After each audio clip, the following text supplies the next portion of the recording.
నిమిషం మీ వాదన విన్నాము. నేను మళ్ళీ వస్తాను. ఎస్ మల్లేశ్వర్ గారు, గుడ్ మార్నింగ్ అండి. ఎస్ మల్లేశ్వర్ గారు, ఎస్ చూస్తున్నాం. ఓకే, సో బీసీ రిజర్వేషన్ల కోసం ఢిల్లీలో ధర్నా చేస్తుంది అటు కాంగ్రెస్, అటు మల్లికార్జున ఖర్గే, రాహుల్ గాంధీ అందరూ కూడా ఉన్నారు, కరెక్టే. కానీ ఇంకా మరోపక్క అటు బీజేపీ, బీఆర్ఎస్ రెండు కూడా డ్రామాలు తప్ప ఏం లేదు, చిత్తశుద్ధి లేదు అని చెప్పేసి అంటున్నారు. సో ఎవరి వాదనలు నిజం ఉంది? నిజంగానే చిత్తశుద్ధి ఉందా కాంగ్రెస్ కి? ఎందుకంటే ఇంకొక చిన్న సందేహం ఏంటంటే కూడా ఇటు తెలంగాణ రాష్ట్రంలో అఖిలపక్ష మీటింగ్ వెళ్తే అన్ని పార్టీల అభిప్రాయాలు తీసుకున్నారు, అందరూ కూడా దానికి మద్దతు ఇచ్చారు, బాగానే ఉంది, అది బాగానే జరిగింది, అఖిలపక్ష మీటింగ్ చేశారు, అందరు అప్రిషియేట్ చేశారు. కానీ ఇప్పుడు ఏదైతే ఢిల్లీలో జరుగుతున్న జంతర్ మంతర్ ఉందో ఇది కేవలం ఒక కాంగ్రెస్ పార్టీ ధర్నాగా మాత్రమే, ఇది కాంగ్రెస్ పార్టీ కార్యక్రమంగానే చూడాలా ఏంటి? అసలు మీ అనాలిసిస్ ఏంటి దీనిపైన? ముందుగా ప్యానెల్లో ఉన్నటువంటి మిత్రులకి మరియు జీతులు ప్రేక్షకులకు నమస్కారం అండి. వాస్తవంగా ఈరోజు ఓబీసీ రిజర్వేషన్ల కోసం కాంగ్రెస్ చేస్తున్నటువంటి మహాధర్నా ఏదైతే ఉన్నదో ఒక బీసీ బిడ్డగా స్వాగతించాల్సినటువంటి అవసరం అయితే ఉంది. రాజకీయాలు ఏవైనా కానీ ఇలా కాంగ్రెస్ మేనిఫెస్టోలో పెట్టి నీకు రిజర్వేషన్స్ అమలు కోసం కులగణన చేస్తామని ప్రామిస్ చేయడము, కులగణన చేయడము, దాని తర్వాత జరిగినటువంటి పరిణామాలని కూడా మనము చూసాము.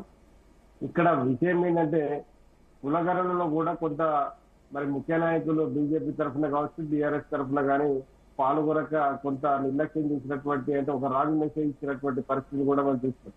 అయితే ఇక్కడ జరిగిందంతా కూడా ఏంటంటే కులగణన విషయంలో ఇప్పుడు మా తమ్ముడు శ్రీనివాస్ చెప్పిండు ఏదంటే డెడికేషన్ కమిషన్ ద్వారా మరి ఇది సాధ్యమవుతుంది అనే దాని మీద కొంత డెడికేషన్ కమిషన్, అంటే బీసీ కమిషన్ కు రైట్ లేదని డెడికేషన్ కమిషన్ పెట్టి డెడికేషన్ కమిషన్ ద్వారా కొంత ముందుకు పోయారు. రేపు కోర్టుకు న్యాయపరమైనటువంటి చిక్కులు లేకుండా ఉండడానికి ఒక ప్రయత్నం అయితే చాలా తీవ్రంగా జరిగింది. వాస్తవంగా మరి రాష్ట్రంలో మరి కులగణన విషయంలో అఖిలపక్షం పెట్టినప్పుడు అన్ని పార్టీలు ఓకే అని చెప్పి ఈ రోజు మరి కాంగ్రెస్ మద్దతు ఇవ్వకపోవడం, పార్లమెంట్ లో చర్చకు రానియకపోవడం అనేది కొంత ఇబ్బందికరమైనటువంటి విషయం అనే భావిస్తా ఉన్నాం. ఎందుకంటే వాస్తవంగా పార్లమెంట్ లో శాసనసభలో తీర్మానం చేసి పార్లమెంట్ కి పంపితే దాదాపుగా 3 నెలల 20 రోజులు దాటినట్టుంది. దాదాపుగా మరి ఎక్కడ దాన్ని ఊసెత్తకుండా తొక్కిపట్టినటువంటి పరిస్థితి మాత్రం బీజేపీ ఉంది.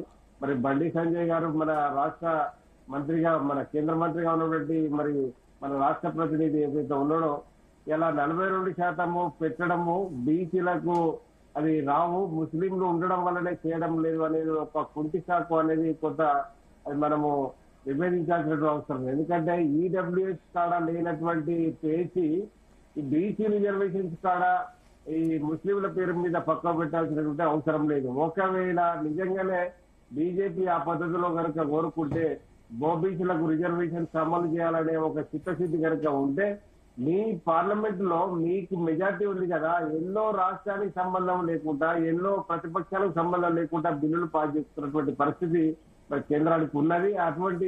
అటువంటి హక్కు ఉన్నప్పుడు మరి ఇక్కడ కూడా ముస్లిం రిజర్వేషన్స్ బీసీలలో ఉన్నటువంటి ముస్లిం రిజర్వేషన్స్ కు ఏమి ఇస్తారో ఇవ్వండి, బీసీలకు ఏ పద్ధతిలో ఇస్తారో ఇవ్వండి, అది నిర్ణయం తీసుకోవాల్సినటువంటి అవసరం అయితే మరి బీజేపీకి ఉన్నది.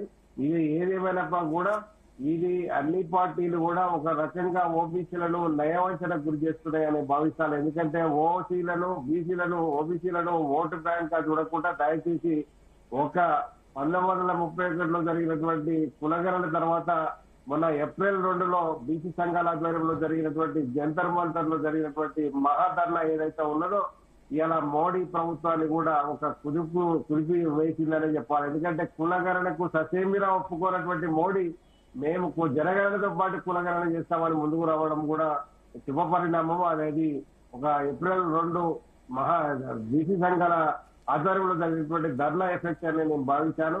తర్వాత రెండోది ఇక్కడ మరి కాంగ్రెస్ నిన్న పార్లమెంట్ లో చర్చ చేసే దాంట్లో నీకు వాయిదా తీర్మానాన్ని తిరస్కరించడము మేము ఒక ఓబీసీ సంఘాల ప్రతినిధిగా కూడా నేను దాన్ని వ్యతిరేకిస్తున్నాను. ఎందుకంటే అది కరెక్ట్ కాదు. ఎందుకంటే మీరు చర్చ చేయకుండా దాన్ని అసలు తిరస్కరించాల్సినటువంటి అవసరం లేదు. ఓబీసీని నీకు బీసీ బిడ్డని ముఖ్యమంత్రి చేస్తారన్న బీజేపీ ఇలా కనీసం చర్చకే రాకుండా చూసినటువంటి పరిస్థితి కూడా అది కరెక్ట్ కాదు.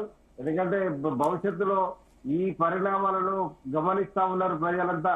రేపు కాంగ్రెస్ ఇదే దీని మీద ఏదో చిత్తశుద్ధితోటి పోరాటం కనుక సీరియస్ గా చేస్తే రేపు కాంగ్రెస్ కు భవిష్యత్తు ఉంటుంది. లేదు ఇదేదో మొక్కుబడిగా చేసి గాలికి వదిలిస్తే రేపు కాంగ్రెస్ ను కూడా నమ్మే పరిస్థితి కూడా ఉండదు అనేది మరి మనం అందరం కూడా తెలుసుకోవాల్సినటువంటి అవసరం ఉంది. ఏదేమైనా ఇవాళ జరుగుతున్నటువంటి మహాధర్నాను రేవంత్ రెడ్డి గారి ఆధ్వర్యంలో చేస్తున్నటువంటి మహాధర్నాకు రేవంత్ రెడ్డి ఖర్గే దాదాపుగా ఇండియా కూటమిలో ఉన్నటువంటి 200 మంది ఎంపీలకు కూడా లేఖలు రాసి అందరూ పాల్గొనాలని చెప్పడం జరిగింది. మేజర్ గా మరి సమాజ్వాదీ పార్టీ కావచ్చు, తర్వాత మిగతా పార్టీలన్నీ కూడా కాంగ్రెస్ కూటమిలో ఉన్నటువంటి అన్ని కూడా మరి వేదికకు వాళ్ళు సంఘీభావం చెప్పడానికి వస్తున్నట్టు తెలుస్తా ఉన్నది. ఏదేమైనా తమిళనాడులో లేనటువంటి ఆంక్షలు ఇలా 50% కట్ ఆఫ్ అనేది ఏదైతే ఉన్నదో అది కరెక్ట్ కాదు. ఎందుకంటే కులంగా ఇప్పుడు లెక్కలు లేనప్పుడు 50% పెట్టడంలో అది నీకు